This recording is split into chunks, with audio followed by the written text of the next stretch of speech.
Ah, a personal museum. This was my Zwerglipatch Diary, volume 13. Really? Wow, they move quickly. Anyway, here we go.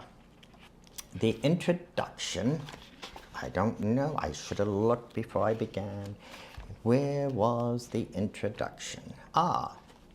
It was Zwerglipatch on December 12, 2011 at 5:46 p.m. Eastern Daylight Time. The suet feeder, which I placed on an arbor in Zwerglipatch Gardens, was pilfered, presumably by a nighttime critter who desired the fat to enhance its bulk for the coming winter. The birds that were enjoying this sustenance will, I'm sure, find more at a neighbor's feeder. Our neighbors are polite and friendly. They have stood by us at funerals and at puppet shows. They have shown their sadness and their joy. Joyfully, they decorate their homes for the holidays. I've even seen the interior of a few homes and seen a tasteful array of splendor. My eyes were delighted by the differing whimsy, yet the broad smiles are the same in every home I have had the privilege to visit. No matter where I am, my eyes roam. If I consider the past few months, I could feast on memories for a long period.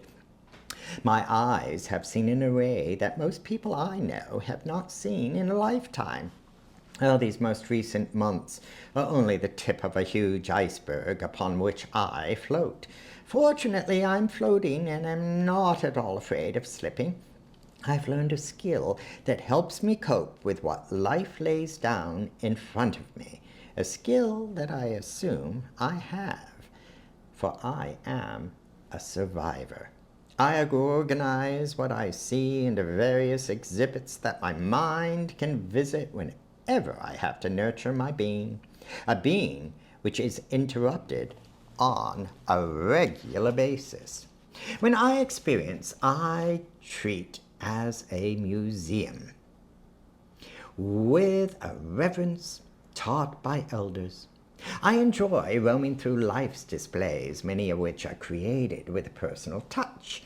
In earnest, I am now developing my own personal museum into which I can roam with my friends. This has been long simmered within me.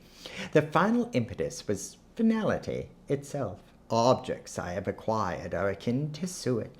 They are their extra fat, which one keeps brain alert, bones warm. Dramatic. Of course, I am a theatric. I have an audience. I'm not afraid of my suet being pilfered. I will be happy to have broad smiles crossing our threshold into the Zwerglipatch Museum.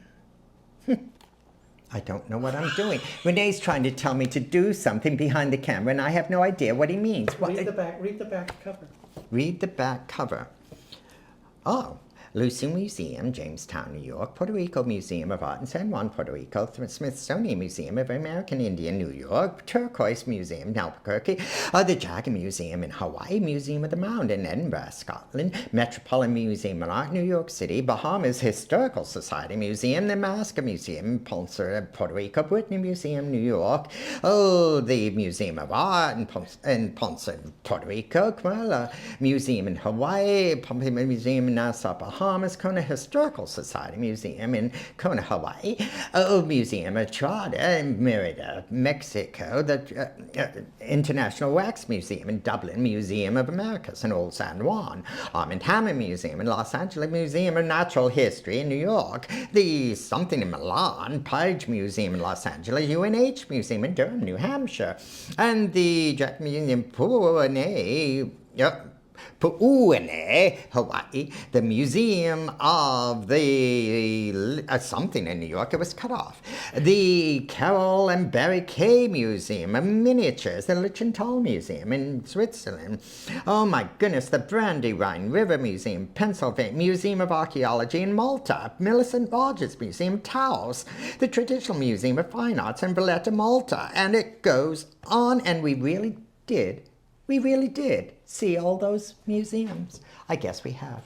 So In other words, I did learn a lot about curating that. And now I'm going to read the first paragraph from the first entry, which is in Clarence, Switzerland on August 29th, 2011 at 9:12 a.m.